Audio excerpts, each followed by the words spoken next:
আসসালামু আলাইকুম, আমি জামান। আজকে আমি টাইফয়েড জ্বর সম্পর্কে আলোচনা করব। টাইফয়েড জ্বর কিভাবে হয় এবং টাইফয়েড জ্বরের লক্ষণ কি এই বিষয় নিয়ে আলোচনা করব। মূলত টাইফয়েড হচ্ছে একটি ব্যাকটেরিয়াজনিত রোগ। সালমোনেলা টাইফি নামক এক ব্যাকটেরিয়ার কারণে টাইফয়েড জ্বর হয়। এই জীবাণুটি আমাদের শরীরের মধ্যে প্রবেশ করে খাদ্য বা পানীয় এর মাধ্যমে।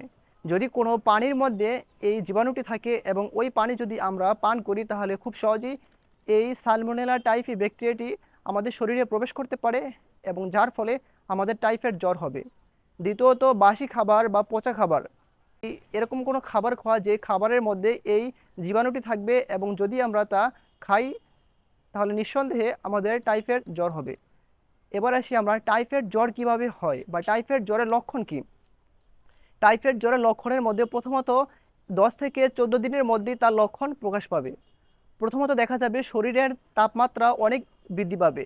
আমাদের শরীরের যে স্বাভাবিক তাপমাত্রা, ওটা বেড়ে 38 ডিগ্রি সেলসিয়াস পর্যন্ত হয়ে যেতে পারে।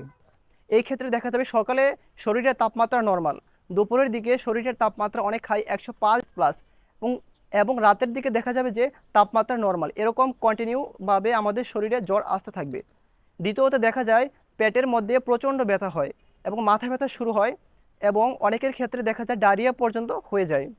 টাইফয়েড জ্বরের লক্ষণগুলো প্রকাশ করার মধ্যে আরেকটা লক্ষণ হচ্ছে আমাদের বডিতে বা আমাদের শরীরে প্রত্যেকটা জায়গায় ব্যথা অনুভব হয়।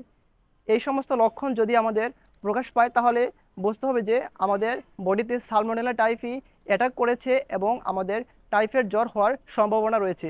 এই ক্ষেত্রে যত দ্রুত সম্ভব চিকিৎসকের পরামর্শ নেওয়া এবং টাইফয়েড জ্বর হলে যে সমস্ত প্রতিরোধক ব্যবস্থা হসপিটাল ম্যানেজমেন্ট নেয় সেগুলো পালন করা। তো সকলের কাছে অনুরোধ, সকলে আমরা বিশুদ্ধ পানি পান করব এবং পুষ্টিকর খাবার খাবো। এরকম কোনো খাবার খাবো না যেগুলো বাসি পচা বা যেগুলো খেলে আমার বডিতে এই ব্যাকটেরিয়া বা যে কোনো ব্যাকটেরিয়া বা যে কোনো ডিজিজ বা রোগ হওয়ার আশঙ্কা থাকে।